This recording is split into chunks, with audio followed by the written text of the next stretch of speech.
Los invito a abrir nuevamente en el libro de Hechos de los Apóstoles. Continuamos nuestra serie en este libro,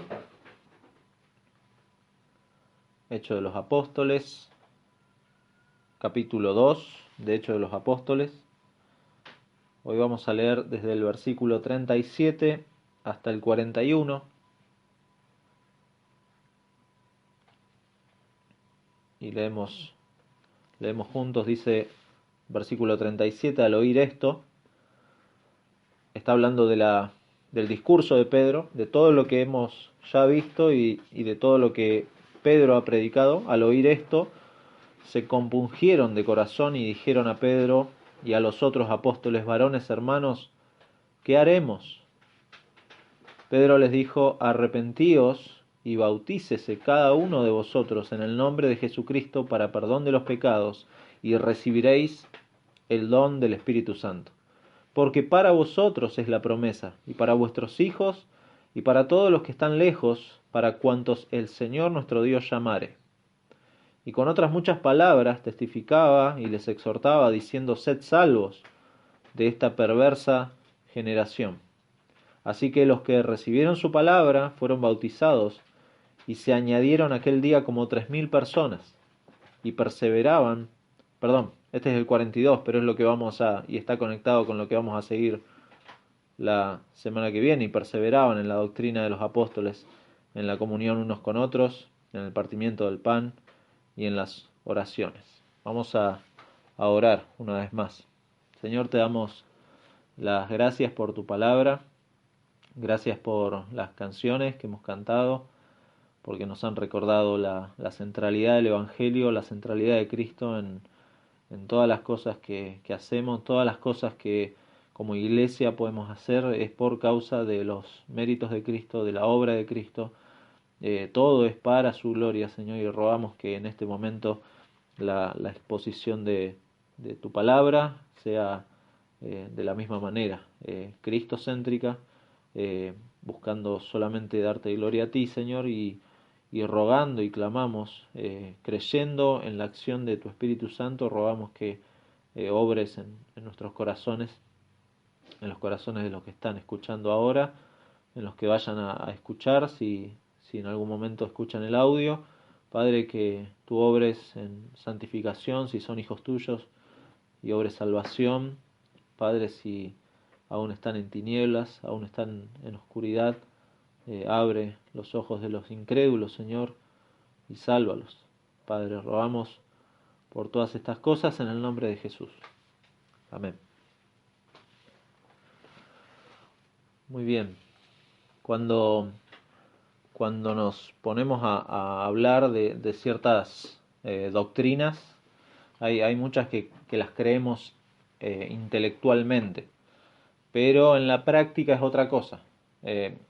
Porque hay cosas, por una cosa es creer ciertas cosas, y otra muy diferente es confiar en ciertas cosas.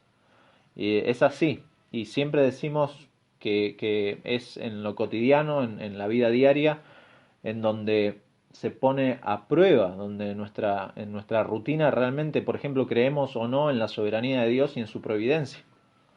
Esa es una, donde creemos y estamos seguros, por ejemplo, de cada atributo de Dios. Que cuando miramos nuestra pecaminosidad, creemos y confiamos o no en la justicia de Cristo a favor de quienes creen en su obra y ya no viven dependiendo de las obras para tratar de ganar el favor de Dios. Es en la diaria que rechazamos o abrazamos el Evangelio.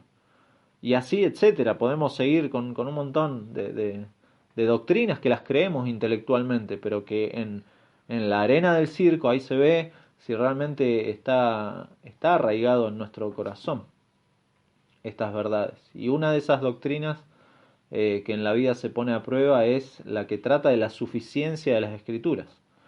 Wayne Grudem, un teólogo, acerca de la suficiencia de las Escrituras, dice que la suficiencia de la Biblia quiere decir que la Biblia contiene todas las palabras de Dios que Él quería que su pueblo tuviera en cada etapa de la historia de la redención y que ahora contiene todo lo que necesitamos que Dios nos diga para salvación, para confiar en Él perfectamente y para obedecerle perfectamente. Esto es la suficiencia de las Escrituras y esto no lo creemos muchas veces cuando buscamos, por ejemplo, en otras fuentes, respuestas. Buscamos en otras fuentes respuestas que Dios nos ha dado claramente en su palabra, o cuando damos autoridad a definiciones o conceptos los cuales han sido definidos claramente por Dios en su palabra. O cuando sencillamente confiamos más en nuestra oratoria o en nuestra metodología al predicar, olvidando ser fieles y diligentes en la palabra de Dios, porque la palabra de Dios es suficiente. Es en su palabra que Dios habla directamente al lector para mostrarle quién es Él, quién es Dios, pero también para mostrarle al lector quién es el hombre. ¿Quién es el hombre? Y eso es importante. ¿Cuál es su condición delante de Dios? Y cómo somos justificados y aceptos delante del Padre. Solamente por la obra de Cristo, recién Nico nos decía, solamente por la obra de Cristo. Es esa obra de Cristo en el Calvario de lo que Lucas le ha venido anunciando, le ha dado en este primer tratado, en donde Lucas habla del Evangelio, y el Evangelio es toda la vida de Cristo, su vida, su obra, su ministerio, su sacrificio, su muerte, su resurrección, su ascensión, y ahora nos ha introducido como el Cristo resucitado y exaltado a la diestra del Padre ha enviado su Espíritu Santo para continuar la obra de formación de la iglesia, la capacitación de los apóstoles para la misión y la labor de convencer de pecado y dar vida a aquellos que Dios ha escogido ya. Este es el contexto del pasaje de hoy. Pedro ha dado la primer parte de este primer discurso a las multitudes, luego del evento que ya vimos de la venida del Espíritu Santo. Hubo gente en dicho evento, en Hechos 2.13, lo leemos, que se burlaban y decían que estaban llenos de mosto, que estaban borrachos.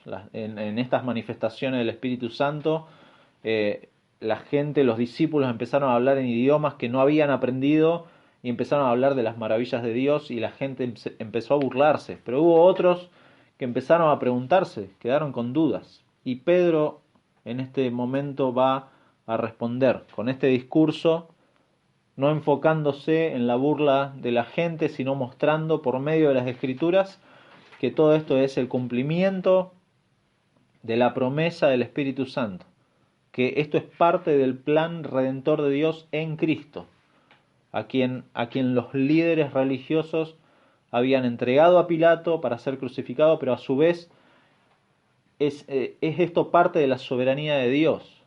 Él les dice, para salvar a los que iban a creer, Él les dice, a este entregado por el determinado consejo y anticipado conocimiento de Dios, prendisteis y matasteis. Dios había ya determinado esto y Pedro les anuncia, pero ustedes lo prendieron, ustedes lo mataron, ustedes lo crucificaron.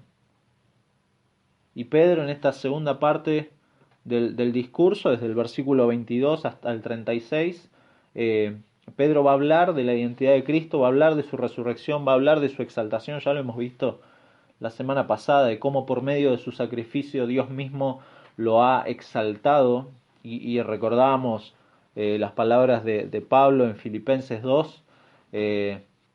Vayamos un segundo, Filipenses 2, un pasaje conocido, pero siempre es bueno recordar la obra de Cristo por medio también de este pasaje.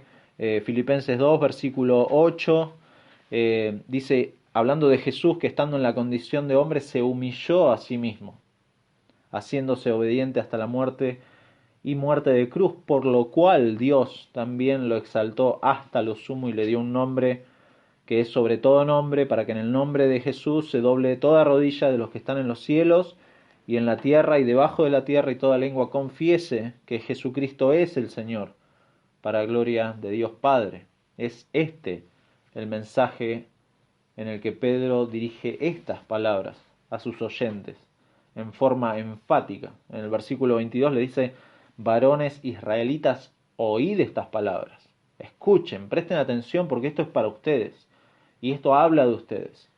Lo dijimos en el estudio anterior. Pedro no estaba dando una predicación liviana.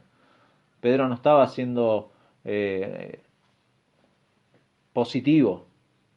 No estaba no estaba haciendo a un lado conceptos que chocaran o fueran de ofensa para el auditorio. No, Pedro no estaba siendo políticamente correcto, lo dijimos, sino que se estaba jugando la vida delante de la multitud. Los estaba acusando directamente a ellos. Hoy, sin duda, hoy sería como vemos en otros lugares, hoy sería enviado a prisión directamente. Pedro hoy no tendría cabida, no sería un predicador popular, al contrario, sería una piedra en el zapato para el sistema todo. ¿Por qué? Por tener un relato, como le dicen hoy, un relato de odio. Para muchos el cristianismo tiene un relato de odio y de violencia hacia las personas que piensan diferente, solo por el hecho de mostrarles la culpabilidad y el tremendo pecado. En este caso Pedro le está mostrando el tremendo pecado, como dice Piper, el pecado más espectacular de haber crucificado a Cristo y haberlo rechazado abiertamente. Eso es lo que hicieron los judíos. Y hoy el cristianismo parecería más justificar al pecador sin la necesidad del sacrificio de Cristo. Eso es lo que hace hoy el cristianismo. Justifican al pecador y son tolerantes al pecador sin la necesidad del sacrificio de Cristo y todo lo que implica la obra de Cristo. Por eso Pedro acá, sin duda, el mensaje de Pedro amerita una respuesta de los oyentes, y eso es lo que veremos hoy, la adecuada respuesta al Evangelio, porque no hay una respuesta más trascendental que el ser humano pueda dar basado en una pregunta: ¿qué debo hacer para ser salvo? Esa pregunta es algo que la persona, el ser humano, tiene que contestar. ¿Qué debo hacer para ser salvo delante de Dios? Y una respuesta equivocada a esto tiene consecuencias eternas, y eso muchas veces la persona no lo piensa. Es sin duda una tragedia delante de Dios dar una respuesta equivocada. Por ignorancia o por rebeldía, el ser humano da diferentes respuestas a esto. Por ejemplo, el legalista sostiene que la salvación es a través de un sistema de justicia, por obras, ¿sí? Y entonces me salvo por obras. El moralista, que es muy parecido, tiene el enfoque es ligeramente distinto al del legalista. Piensa que podrá gozar de la eternidad con Dios mientras sus buenas obras superen el número de las malas. O sea, hay como una balanza, y entonces mis buenas obras superan a las malas. Por eso el moralista busca escapar de la gracia y de la justicia de Dios en Cristo, y es muy similar al legalista, aunque el legalista es quizá un poco más duro. Después hay otros que piensan, por ejemplo, que la salvación se hereda. Así lo pensaban algunos judíos, que por ser descendientes de Abraham, pensaban que tenían ya el cielo asegurado. Hoy podríamos pensar, por ejemplo, en esas familias cristianas que piensan que sus hijos van a ir al cielo por la fidelidad de los padres, o por heredar un ministerio, o porque en la casa se leía la Biblia, como una herencia familiar, ¿no? Y es equivocado. Y hay otros, por ejemplo, que son más bien universalistas y piensan que porque el amor de Dios es grande, finalmente todos se van a salvar, porque Dios es amor y el amor de Dios es muy grande como para mandar al infierno a alguien, y por lo tanto no creen en el infierno también.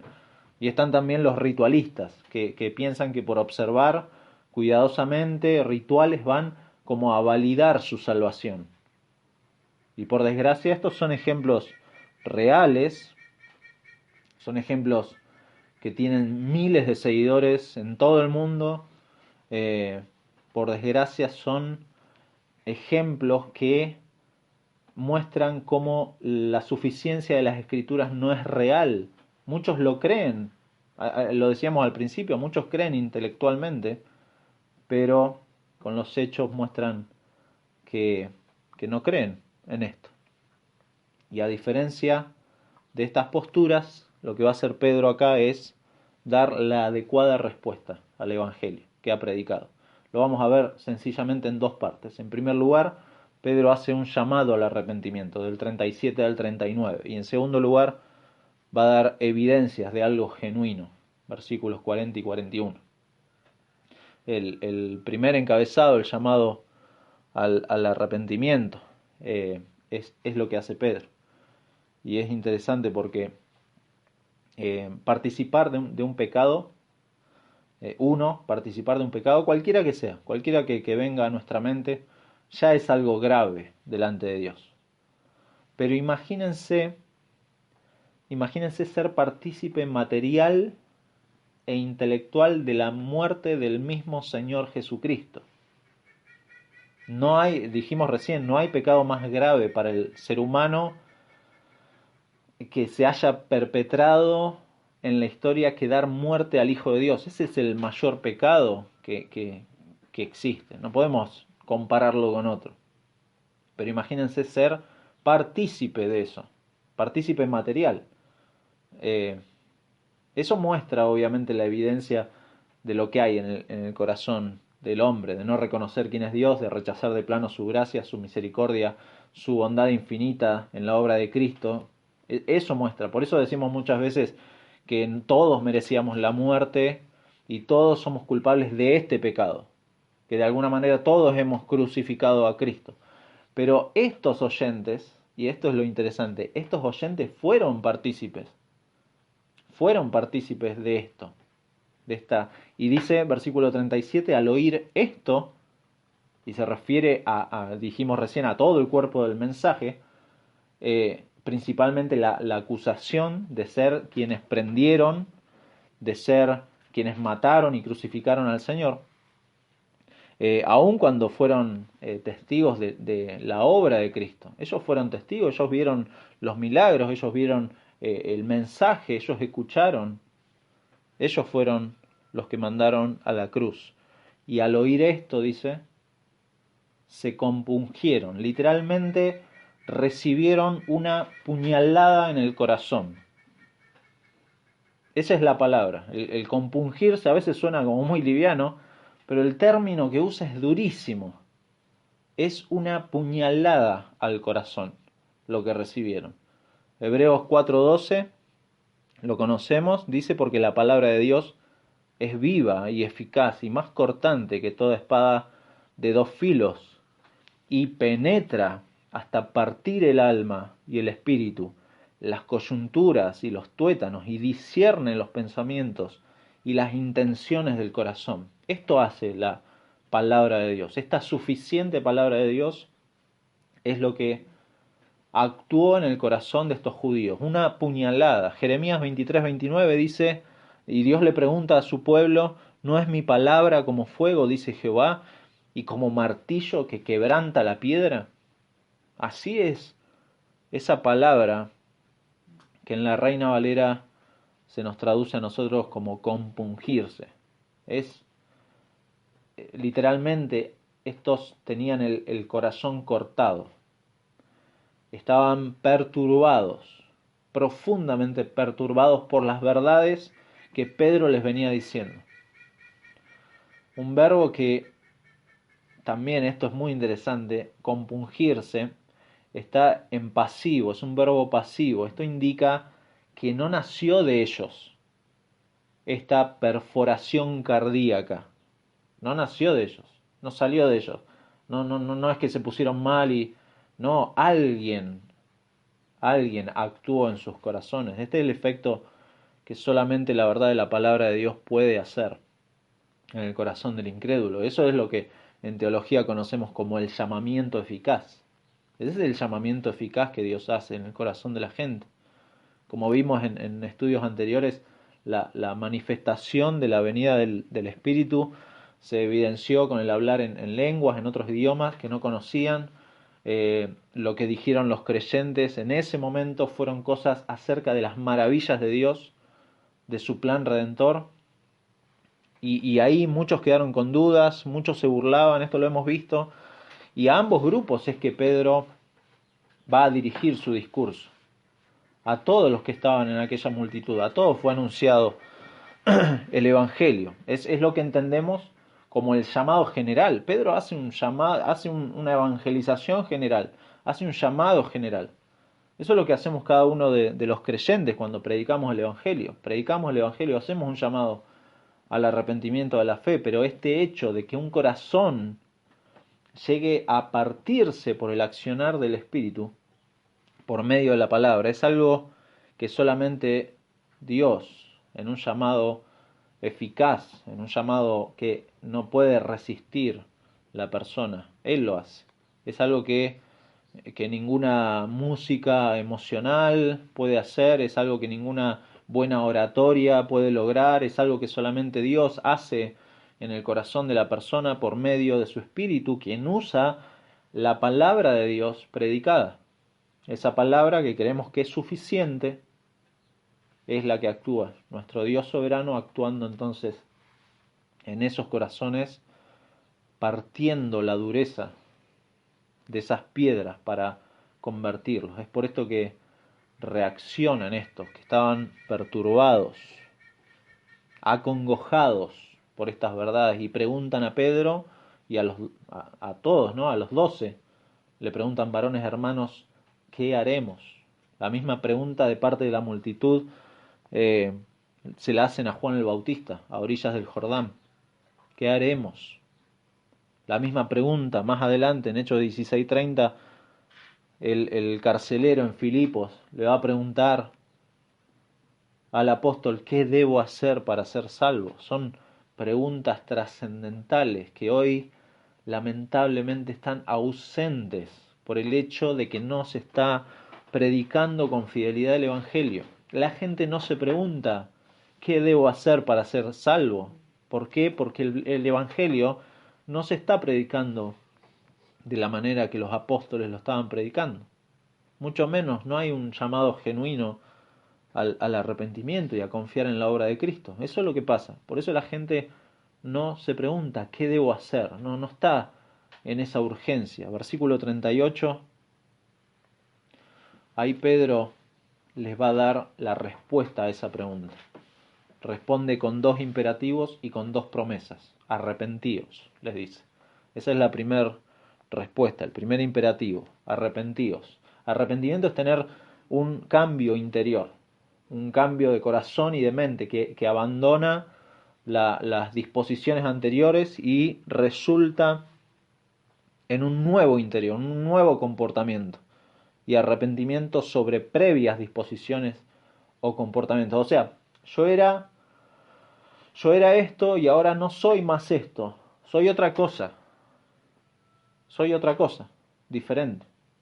La palabra es metanoia, que es cambiar la mente, cambiar la manera de vivir, en pocas palabras. Las multitudes están frente a la verdad de que las profecías y la palabra de Dios se están cumpliendo frente a sus ojos, frente a sus oídos.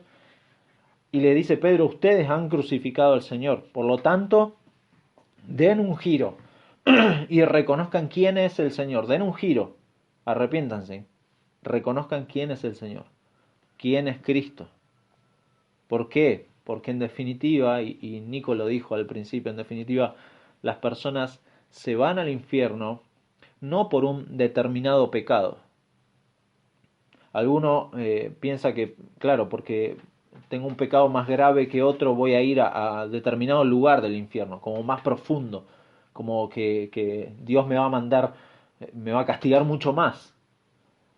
el pecado que cometemos solamente da evidencia de nuestra condición caída y de nuestra rebelión contra Dios. Eso es lo que es el pecado, eso es lo que muestra. Pero aquellos que pasen la eternidad en el infierno lo van a hacer solamente por haber rechazado a Cristo. La persona que esté en el infierno es por no haber reconocido quién es Cristo y quién es el Señor, por haberse mantenido en esa postura de rebelión, por haberse deleitado en sus pecados, por haberse burlado del Señor en su misma presencia. Esas personas van a estar en el infierno, los rebeldes, los enemigos de Dios, de los cuales nosotros éramos parte de ellos. Y un día esas personas van a ser, versículo 35, antes Pedro lo ha dicho, los va a poner por estrado de los pies del Señor. Son los enemigos. Por eso le dice Pedro, giren, cambien su vida, entreguen su vida a Cristo, que es el Señor. Él es digno de reclamar la existencia de sus criaturas. Pedro les está diciendo a su audiencia que cambien la dirección de las actitudes que los llevaron a ellos a crucificar a Jesús y que busquen el perdón de Dios a través de Jesús. Eso les está diciendo Pedro muy claramente. John MacArthur dice en el libro El Evangelio según los apóstoles que la Biblia es clara. El arrepentimiento se encuentra en el corazón del llamado del Evangelio. Y si no lo predicáramos, no estaríamos predicando el Evangelio que el Señor nos confió. Si fracasamos en nuestra tarea de invitar a la gente que se aparte de sus pecados, no estaríamos comunicando el mismo Evangelio que los apóstoles proclamaron. Fin de la cita. Pero quiero repetir esa última frase. Si fracasamos en nuestra tarea de invitar a la gente que se aparte de sus pecados, no estaríamos comunicando el mismo Evangelio que los apóstoles proclamaron. Porque esto es lo que está diciendo Pedro. Arrepiéntanse y bautícese. Ese es el segundo imperativo. Algunos quieren acá hacer como un énfasis explicando el tema del bautismo, pero no es el punto del pasaje. En el contexto, este llamado al arrepentimiento, seguido por este bautismo, tiene sin duda un punto claro en la identidad de Jesucristo. El bautismo como símbolo de identificación con la nueva fe. Era una confesión pública, es una confesión pública, es un reconocimiento de aquel que había sido hecho por Dios como Señor y Cristo, como dice el versículo 36. Entonces, bautizarse en este contexto era confesar públicamente, es una evidencia genuina del arrepentimiento, era poner en claro a quién reconocían como Señor. No olvidemos que es muy posible que muchos de los que condenaron y crucificaron al Señor Jesucristo estaban presentes ahí. Incluso eran parte de los que se burlaban, estaban ahí. Pero quienes creerían verdaderamente por la acción de Dios en esos corazones quebrantados por la verdad de Dios, esos sin duda se iban a bautizar, sin importar los riesgos. Porque era un riesgo bautizarse, era confesar públicamente quién era el Señor. De ahí que el bautismo es, como dice ahí, en el nombre de Jesucristo, en el nombre de aquel que había sido crucificado, en el nombre del Mesías, resucitado y exaltado. Hacerlo en el nombre de Jesucristo no era solo una forma de reconocer al Señor como el Mesías, como la autoridad a quien ahora le pertenecen, sino que era también reconocer a Jesús como la causa del perdón que buscan. Porque ellos preguntaron, bueno, ¿qué haremos? Entonces ellos estaban buscando algo y Jesús es la causa del perdón. Solamente Dios por medio de Cristo puede perdonar a alguien. Entonces pide a los judíos que se comprometan a tener fe en Jesucristo y que demuestren mediante el bautismo el reconocimiento de Jesús, quien limpia el pecado, quien libera de la condición que previamente los llevó a rechazarlo. Es el perdón de parte del Señor, una absolución de la carga legal que tenían sobre ellos. Pablo les dice a los colosenses, Colosenses 2, 13 al 15, y a vosotros, estando muertos en pecados y en la incircuncisión de vuestra carne, os dio vida juntamente con él, perdonándoos todos los pecados, anulando el acta de los decretos que había contra nosotros, que nos era contraria, quitando de en medio y clavándola en la cruz, despojando a los principados y a las potestades, los exhibió públicamente, triunfando sobre ellos en la cruz. Cristo hizo esto en su sacrificio. Algunos malinterpretan este pasaje diciendo que el bautismo es lo que da el perdón de pecados, porque dice en el nombre de Jesucristo para perdón de los pecados. Es una idea común, por ejemplo, en la Iglesia Católica, pero también es inconscientemente es considerada así por muchos evangélicos. Muchos cristianos evangélicos piensan que bautizarse les va a dar como un aura de santidad o que tiene un efecto místico en la persona y nada que ver. Es usado esto también, por ejemplo, en la Cena del Señor. En la Cena del Señor también. Y por medio de este símbolo, algunos categorizan a los cristianos, tratando como inferiores a los que por causa de fuerza mayor o no se pueden bautizar o no pueden participar de la Cena del Señor. Son símbolos, son ordenanzas y las tenemos que cumplir, obviamente. Pero son símbolos de lo que realmente ha sucedido en la persona, por la obra de Dios, en uno. Son manifestaciones externas de una verdad que interiormente Dios ha realizado en la persona, por medio de la regeneración en el Espíritu. Entonces, de ahí que Pedro les indica la adecuada respuesta al Evangelio y la promesa de perdón y la promesa del mismo don que ellos han visto y han oído recibir a los demás creyentes. Ellos vieron, algunos se burlaron, pero otros se preguntaron, ¿qué es esto? ¿Qué significa esto? Entonces le dice Pedro acá, y recibiréis el don del Espíritu Santo. Pedro está basando su respuesta en todo lo que previamente ha sucedido y ha dicho en el discurso. Dijo en el versículo 21, y todo aquel que invocare el nombre del Señor será salvo, citando a Joel, al profeta Joel. Arrepentirse y bautizarse es de alguna manera esta invocación al Señor, este pedido de perdón, es la representación de la limpieza que pertenece a la salvación. Esto es, sobre esta base del perdón, entonces es que la gente se bautiza y no se bautiza para recibir perdón. ¿Se entiende? Me bautizo en base a ese perdón, pero no para recibir perdón. Eso es lo que les está diciendo Pedro. La presencia luego del Espíritu de Dios es la marca de todas las personas que se arrepienten y reconocen que Jesús es el Mesías crucificado, resucitado y exaltado y es el Señor.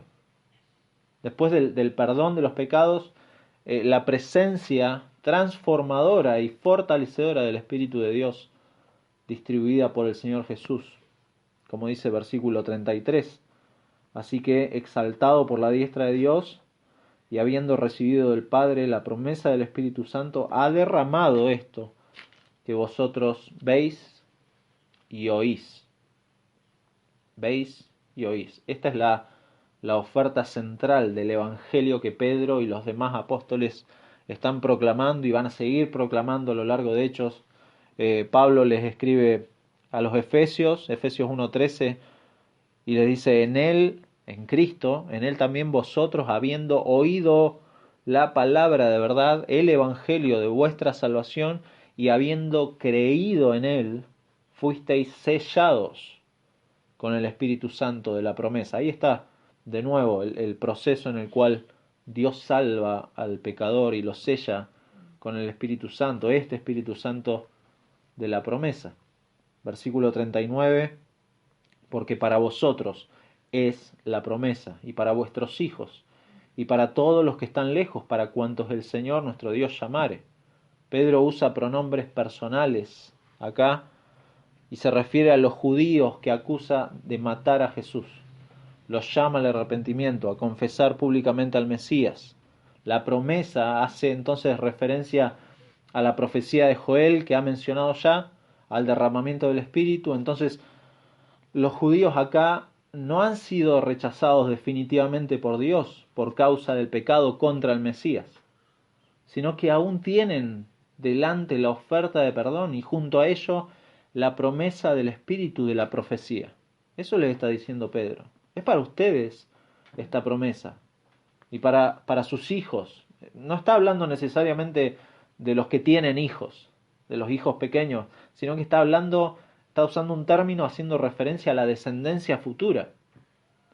Puede ser, sí, a los hijos inmediatos, pero también a su descendencia, es para la descendencia, para todos los que les sigan a ustedes, esta promesa. Y después les dice, también para los que están lejos. Muy interesante esa frase que usa Pedro, para los que están lejos. Isaías 57, para los que están anotando, Isaías 57, 16 al 19, dice Dios hablándole a Israel, dice, porque no contenderé para siempre, ni para siempre me enojaré, pues decaería ante mí el espíritu y las almas que yo he creado. Por la iniquidad de su codicia me enojé y le herí, escondí mi rostro y me indigné. Y él siguió rebelde, hablando de Israel, y él siguió rebelde por el camino de su corazón. He visto sus caminos, pero le sanaré y le pastorearé y le daré consuelo a él y a sus enlutados. Produciré frutos de labios, paz, paz al que está lejos. Paz al que está lejos y al cercano, dijo Jehová, y lo sanaré. Los 12, como testigos del Mesías resucitado y exaltado, han sido comisionados a comenzar esta predicación desde este lugar, desde Jerusalén y hasta lo último de la tierra, hasta los que están lejos. Y eso nos llega a nosotros, para cuantos el Señor nuestro Dios llamare. Palabras que afirman algo ciertísimo, que no deberíamos ignorar, algo que da certeza y seguridad a quien predica el Evangelio, sabiendo que la salvación es del Señor, que es el Señor quien llama efectivamente a salvación, que es el Espíritu Santo quien da vida. Esa seguridad no debería ser en nosotros motivo de dejadez, todo lo contrario. Algunos aducen esto, algunos nos dicen, bueno, los que piensan en esto, que Dios es el que llama, Dios es el que salva, los que creen que Dios predestina, los que creen que Dios escoge, bueno, nos dejamos estar y no predicamos el Evangelio. No, todo lo contrario. La palabra de Dios nos manda a predicar el Evangelio porque nos da esa seguridad, nos da ese sentido de urgencia, nos da esa responsabilidad, nos da ese vigor en la predicación, sabiendo que quien nos ha comisionado es quien tiene el poder para dar vida a los muertos. Es un llamado que Dios hace a sí mismo, una convocatoria. La palabra tiene ese sentido, una convocatoria a la corte del rey. Es una palabra que más adelante, Hechos capítulo 13, versículo 2, dice, ministrando estos al Señor y ayunando, cuando Pablo y Bernabé van a comenzar el primer viaje misionero, y ayunando dijo el Espíritu Santo, apartadme a Bernabé y a Saulo para la obra a que los he llamado. Usa el mismo término. Después más adelante, 16.2, hablando también 16.10, dice, cuando vio la visión enseguida procuramos partir para Macedonia, dando por cierto que Dios nos llamaba para que les anunciemos el Evangelio. Dios llama. Teológicamente es un concepto fundamental pensando en la salvación, pero en forma práctica es algo que al cristiano debería dar fuerza para predicar, para discipular, sabiendo que de principio a fin la obra y la gloria son solamente de Dios. De alguna manera está de fondo, el telón de fondo es esta profecía de Joel, versículo 16, mas esto es lo dicho por el profeta Joel, en los postreros días, dice Dios, derramaré mi espíritu sobre toda carne. Dios haciendo la obra de principio a fin. Y finalmente, esta adecuada respuesta al Evangelio tiene evidencias de algo genuino. 40 y 41, Lucas el evangelista y ahora historiador ha compartido las partes claves del discurso y ahora nos informa que Pedro dijo mucho más. Esto es interesante leerlo porque dice, y con otras muchas palabras. O sea, el discurso de Pedro acá lo leemos en unos pocos minutos, pero, pero pudo haber sido más extenso. El relato acá hace como un resumen y el punto del discurso es sed salvos de esta perversa generación. Pedro habló muchas otras palabras, pero el punto es este, sed salvos de esta perversa generación.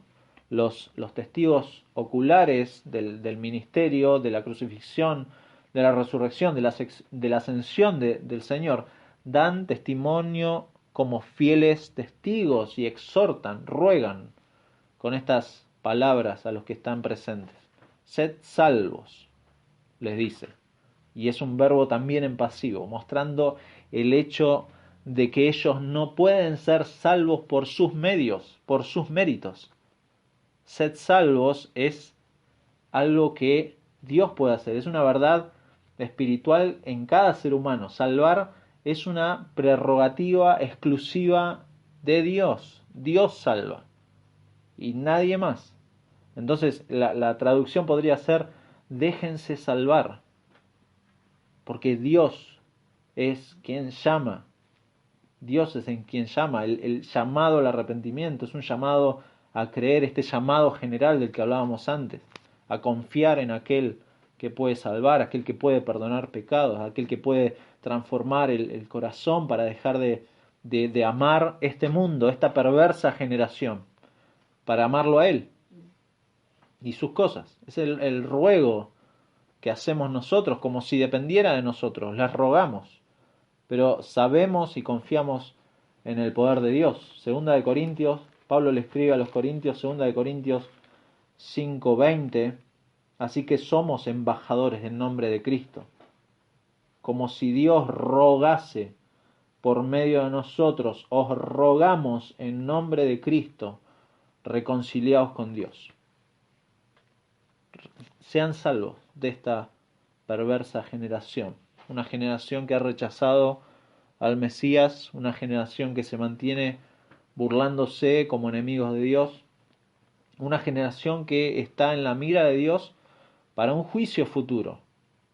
En el versículo 20 nos decía, antes que venga el día del Señor grande y manifiesto, va a haber un juicio, va a haber un día del Señor, y va a haber un estrado a los pies del Señor, y ese estrado va a estar formado por sus enemigos. Entonces, vemos en el 41 la evidencia externa de la que ya hablamos, de lo que pasó realmente en el corazón de esa gente. Recibieron la palabra, fueron bautizados, se añadieron a la iglesia. Hemos visto de qué forma recibieron la palabra con corazones quebrantados ante la verdad de Dios y de su Mesías, que es el Señor que ellos crucificaron. Vimos el llamado al arrepentimiento y el pedido de una demostración pública que no solo era un símbolo y una ceremonia llena de emociones, como puede pasar. Aquel bautismo de ellos representaba su identificación al cristianismo. Los colocaba en potenciales mártires frente al sistema religioso de los judíos y después frente a Roma.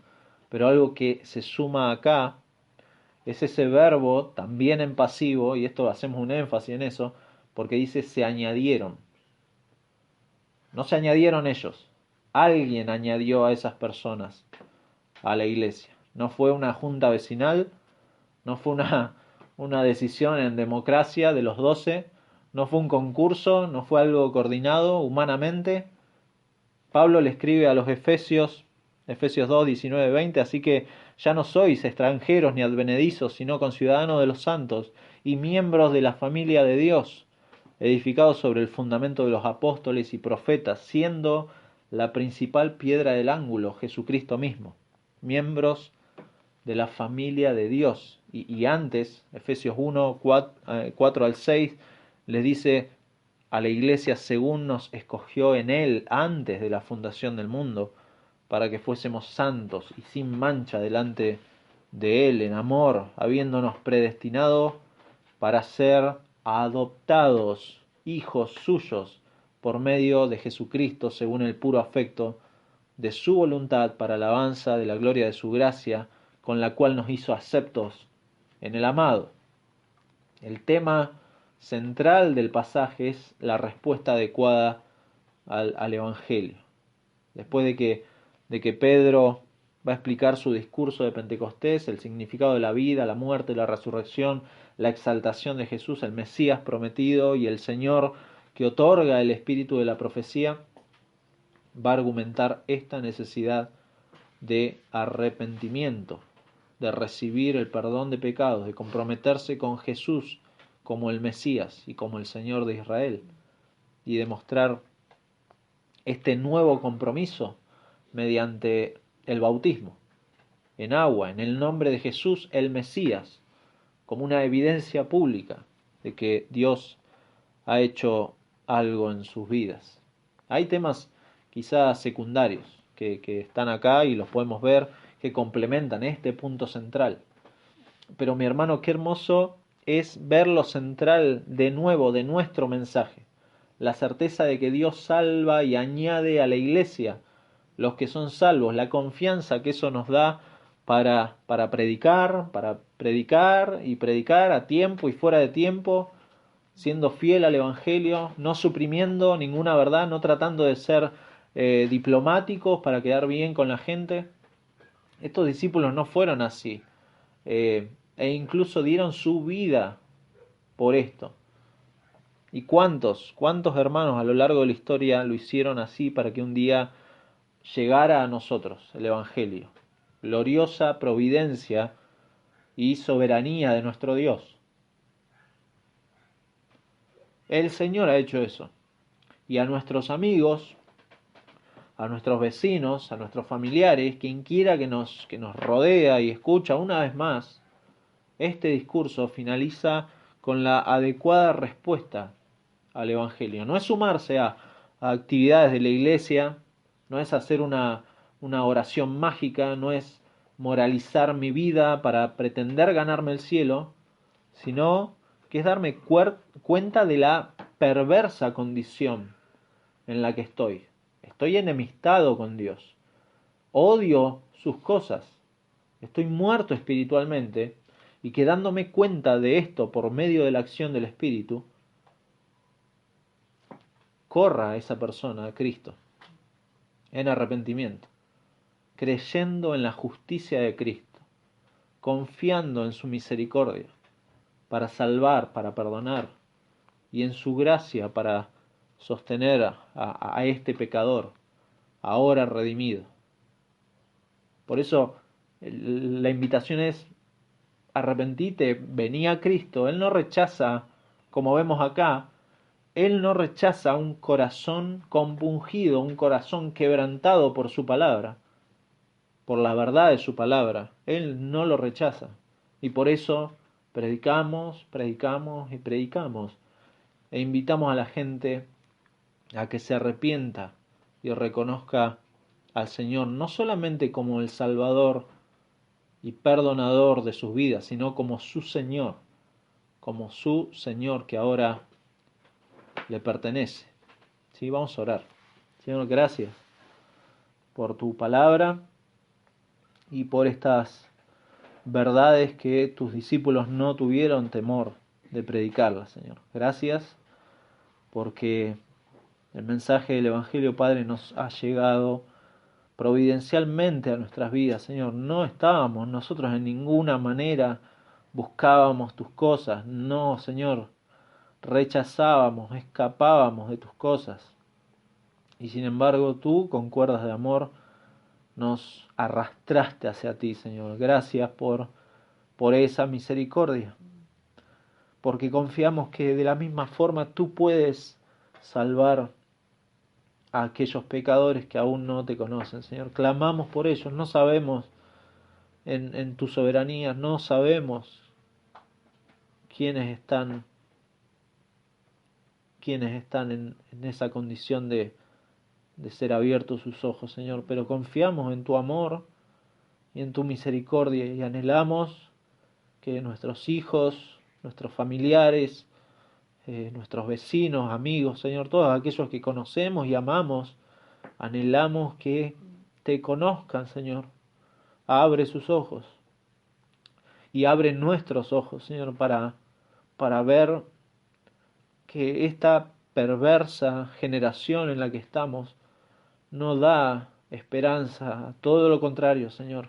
Eres tú, Señor, el que da certeza y esperanza y podemos confiar en ti y podemos sostenernos en ti, Señor, porque tú eres nuestro Señor. Y Padre, rogamos que nos guíes esta semana a recordar estas cosas, a recordar tu Evangelio, a recordar la obra de Cristo a favor nuestro. Señor, ayúdanos, recuérdanos, trae a nuestra mente, trae a nuestro corazón todas estas verdades, Señor, y que todos los días, Padre, nos estemos gozando, Señor, de esta paz que ahora tenemos contigo, Señor. Estamos bien contigo, Señor, solamente por causa de Cristo, Señor. Y es en su nombre que oramos. Amén.